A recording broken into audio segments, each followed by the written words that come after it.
Olá pessoal, estamos aqui para a resolução de mais uma questão da prova do processo seletivo para o IFRJ, Instituto Federal de Educação, Ciência e Tecnologia. Hoje nós resolveremos a questão de número 17 da prova de 2016, né? Para os alunos que iriam ingressar em 2016 no curso técnico integrado com o ensino médio. Essa questão aqui nós estamos resolvendo a pedido do nosso amigo aqui, 100 volts. Vamos lá para a leitura do enunciado. Essa questão número 17 fala o seguinte: o Produto Interno Bruto, PIB, representa a soma de todos os bens produzidos por um país em um intervalo de tempo. Nesta conta entram todos os bens e serviços consumidos pelas pessoas, empresas e governo. Considere este gráfico que mostra o PIB de um país entre os anos 2010 e 2014. E aí temos o gráfico aí, né? E a questão pede: se o crescimento do PIB neste período for linear, o PIB desse país em janeiro de 2011 em trilhões de dólares corresponde a... Beleza? Essas aí são as informações da questão. E nós vemos aqui que essa questão é uma questão de função de primeiro grau. Então vamos agora para a resolução da questão. Mas antes de resolver a questão, eu gostaria de que você tentasse resolver e colocasse aqui na enquete que nós vamos disponibilizar a sua resposta. Beleza, pessoal? Então vamos agora para o destaque das informações dessa questão. Aqui na questão, na verdade, as informações principais estão no gráfico mesmo, né? Mas a questão pergunta qual é o PIB, né? Assim, enfim, vamos aqui escrever primeiramente aqui os eixos aqui, né? O x e o y. Vamos escrever o y de verde e o x de azul. O x no caso são os anos e o y é o PIB, representa o PIB, né, em verde, que também a gente pode chamar de f de x, né, ou y. Beleza, vamos lá para a resolução. E a pergunta da questão é: qual é o PIB em janeiro de 2011? Essas são as informações de destaque aqui do enunciado. Como nós falamos aqui, né, a questão fala que é um crescimento linear, então essa questão será de equação de primeiro grau. E esse aqui é o formato padrão da equação de primeiro grau. F de x igual a x mais b, sendo que o f de x e o y são variáveis, né, são os valores que variam no gráfico. E o a e o b são as constantes, né, são valores que valem para qualquer situação aí de x ou de y. Eles sempre vão estar naquele valor certo. Só que nós não sabemos quais são esses coeficientes, então nós teremos que descobri-los inicialmente para depois passarmos para a utilizar a função de primeiro grau. Destacando aqui as informações, né? O f de x em verde é o PIB, né? Que a gente também pode chamar de y. O x é o ano, né? Esse é o eixo horizontal em azul, né? O PIB é o eixo vertical. E aqui temos aqui o A, que é a taxa de variação, também conhecido como coeficiente angular. E também temos aqui por fim o B, que é o valor inicial, no caso do f de x, né? Esses são os conceitos aí da equação de primeiro grau. Beleza? Então, beleza.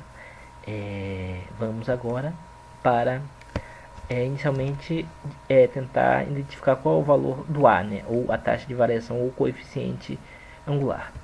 O coeficiente angular é dado por ΔY sobre ΔX, onde o ΔX é esse pedaço aqui, né? A variação em x, né? No caso azul, ou na horizontal. E o ΔY é a variação na vertical ou a variação de y, né? Beleza? Então vamos agora saber quantos são esses valores. O ΔY vai ser essa variação, no caso aqui o valor de y aqui no maior menos o menor, né? O final menos o inicial. O valor de y está aqui no próprio gráfico, né? Poderia estar aqui, mas está direto aqui. Então seria 11,4, que é o valor de y nesse ponto, e menos o 6,2, que é o valor de y no ponto inicial. Então teremos aqui 11,4 menos 6,2, teremos ΔY igual a 5,2.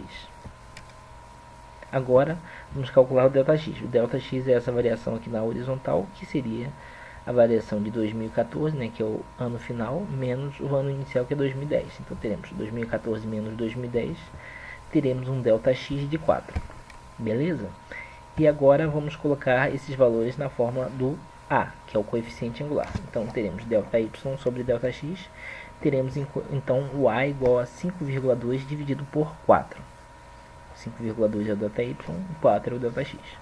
Fazendo essa conta, achamos aqui o valor de A como coeficiente angular sendo 1,3. Beleza, agora a gente pode pegar esse valor e substituir na função de primeiro grau que nós escrevemos lá no início. Vamos voltar aqui, apagar tudo. Aqui é a função de primeiro grau padrão, né? Sendo que a gente já sabe que o A vale 1,3. Agora a gente teria que descobrir o valor de B, né? O B é o valor inicial de f de x, né? Qual é o valor inicial de f de x? É esse aqui, 6,2, né? No início do gráfico. Beleza? Então a gente já pode escrever a função, em vez de colocar A e B, a gente já substitui os valores de A e B aqui. F de x igual a 1,3, que é o valor do A, coeficiente angular, mais 1,3 vezes x, mais 6,2, que é o valor de B. Certo? Então temos aqui a fórmula desta equação de primeiro grau. Já não estamos falando da fórmula genérica da equação de primeiro grau, mas sim da fórmula específica desta equação de primeiro grau do problema. Beleza? E agora a gente tem que descobrir qual é o valor do f de x para o x igual a, quer dizer, o x referente ao ano de 2011. O x, na verdade, como a gente não começou no gráfico no zero, né, o x vai ser a variação também, né? Então teremos a variação em relação ao início, né, 2011 menos 2010, que é o início aqui, a referência, né? Então o x mesmo será igual a 1, que é só a variação dos anos, né? Agora a gente pega esse x aqui e substitui nesta fórmula aqui. Teremos então f de 1, né, será igual a 1,3, que é o coeficiente angular, vezes 1, que é o x, mais 6,2, que é o B. A multiplicação aqui, na verdade, vai ficar o próprio valor, né, de 1,3. Então, temos f de 1 será igual a 1,3 mais 6,2. Fazendo essa conta aí de somar simples, teremos que f de 1 igual a 7,3. E essa é a resposta da questão. 7,3 não, 7,5, né? O valor do PIB no ano de 2011 será igual a 7,5. Resposta letra C, 7,5. Beleza, pessoal? Se vocês gostaram aí dessa resolução, dá um like aí, inscreva-se no nosso canal e siga-nos nas redes sociais, né? RBS Falter, tanto no Twitter quanto no Instagram. Creio que não vai dar para resolver mais nenhuma questão do IFRJ para a prova de amanhã, mas espero que possa ter ajudado vocês da melhor forma possível e desejo a todos uma boa prova amanhã. E para finalizar o vídeo, o versículo do dia, que está em Mateus 19,14. Em inglês está escrito: Let the little children come to me, and do not hinder them, for to such belongs the kingdom of heaven. Em português está escrito: Então disse Jesus: Deixe vir a mim as crianças e não as impeçam, pois o reino dos céus pertence aos que são semelhantes a elas. Aqui, na verdade, nesse trecho aqui não tem o então Jesus disse. Então disse Jesus. Só deixem a partir daqui, né? Deixem, né? E outra coisa que acho interessante aqui é o such, que seria tal, né? Que não está traduzido aqui, foi traduzido de outra forma. Bom, é isso. Então fiquem com essas palavras e boa prova amanhã. Falou, pessoal, até a próxima.